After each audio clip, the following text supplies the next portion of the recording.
we're going to move into some pitch collections in this case. Just a fancy word for what are the notes you're actually playing.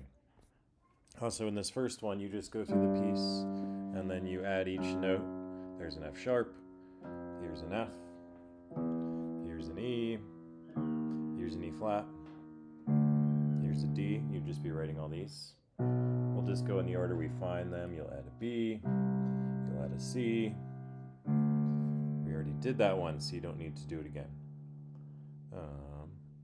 Great. And then, yeah, continue in the bass clef.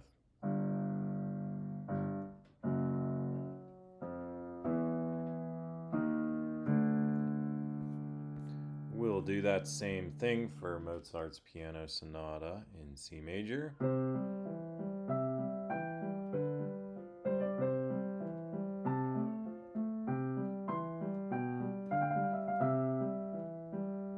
So you should have gotten quite a bit of notes in the Purcell passage. He's using chromatic from the Greek word for color.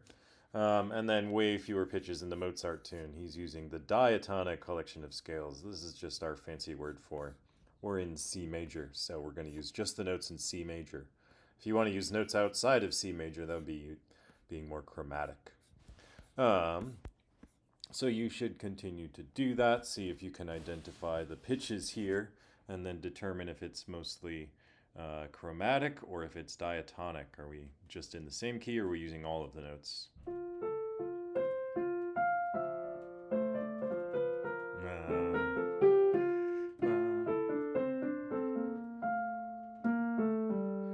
I'll try again.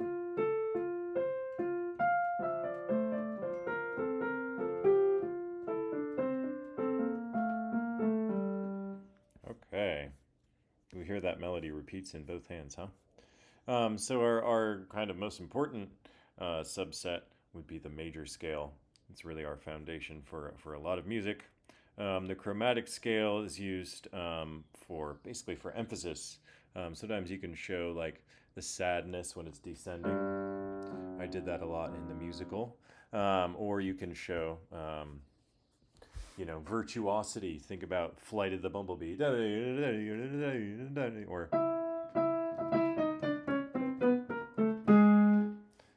right, just showing like, oh, that's really cool. So here you just kind of find where is the longest chromatic scale, only half steps. So if you see a leap bigger than a half step, that would be not part of the chromatic scale. Okay, moving on, we build our major scales with this pattern. Whole, whole, half, whole, whole, whole, half. Whereas, of course, the chromatic is just half steps all the way up. The easiest way to remember the pattern of whole steps and half steps is to look at your piano keyboard.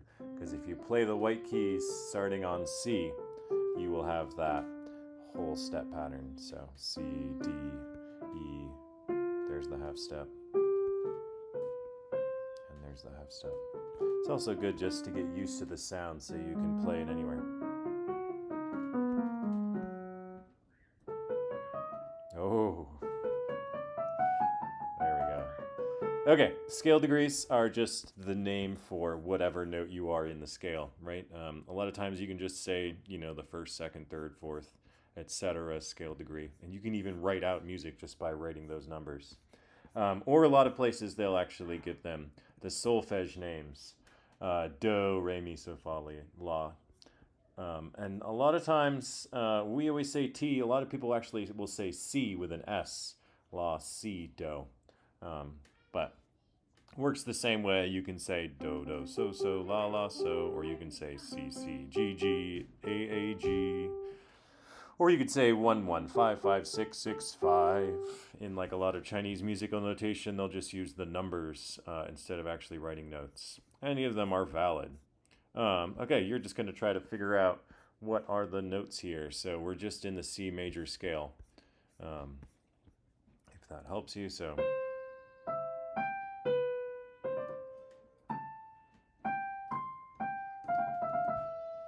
You can ignore this symbol for now. That's just a trill, little flourish ornament on there. And here's the other one.